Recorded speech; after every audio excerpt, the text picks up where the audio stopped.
Benjamin Sesko to Man United is now a matter of time. Benjamin Sesko had to choose between Man United or Newcastle.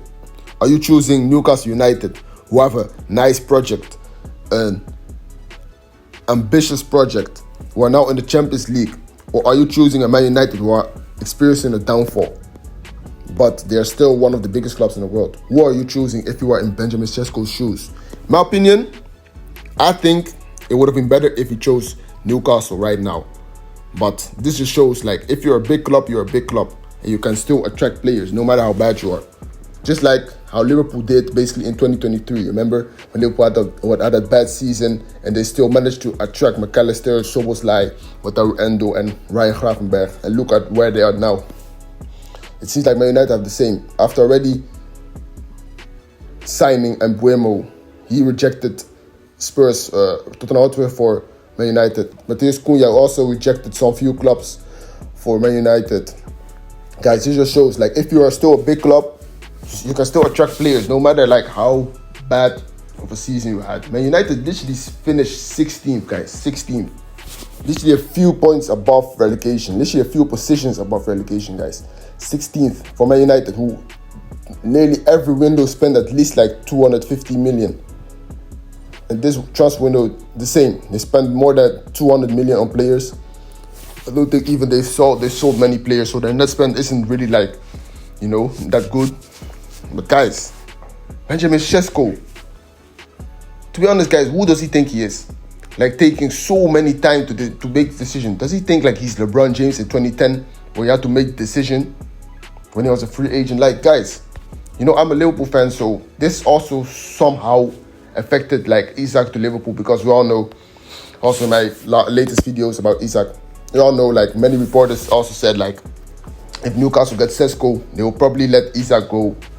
But now that Newcastle still can't manage to sign a striker, this is like the 10th signing this window that have rejected Newcastle.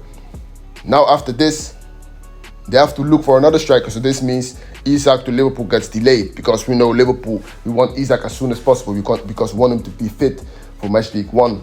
Obviously, he won't play in the Community Shield this week. This is just too fast, just too quick. Already in 3 days, this deal won't happen in 3 days. I'm even surprised if this deal happens before next week, because as I'm now making this video on Friday, the Premier League season starts literally in a week, exactly a week. Liverpool against Bournemouth. I don't even think Isak will be involved in that game, so I don't even think he will be on the bench. I probably think he will be involved in the squad against the club that is now signed for, Newcastle. So I know Liverpool playing Newcastle on game week 2. I think then. So that was the reason why Liverpool fans wanted Newcastle to sign Sesko. But Benjamin Sesko, this is like a tough decision, because are you going to Man United or to Newcastle? Newcastle have a better project, in my opinion. They even offered them more wages, I think. They literally offered Leipzig more money. Newcastle offered, I think, 90 million. As Fabrizio said, he said like 80 million plus 10 million on add-ons. And Man United did 85 million. So they did 75 million plus 10 add-ons, I think it was.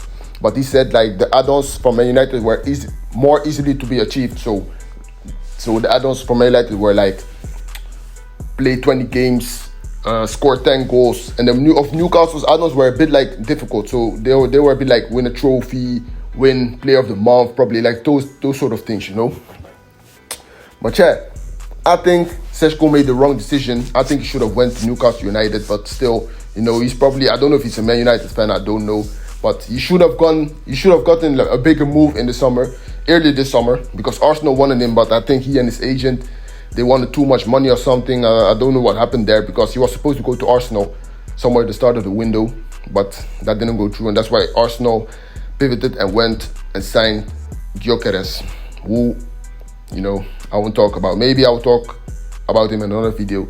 But yeah, what do you think of this transfer? I think I will rate it like a 7 out of 10, 6.5 out of 10. I don't think it's a great signing at all. I think Man United should have focused on other positions. I think they should have focused on the goalkeeper, on a defender, and a midfielder. I know yesterday the news came from Baleba that Man United are interested in him. So we'll see. what Man United will do. But I don't think this is a great signing, guys. I just don't think I just don't think this signing makes any sense for United.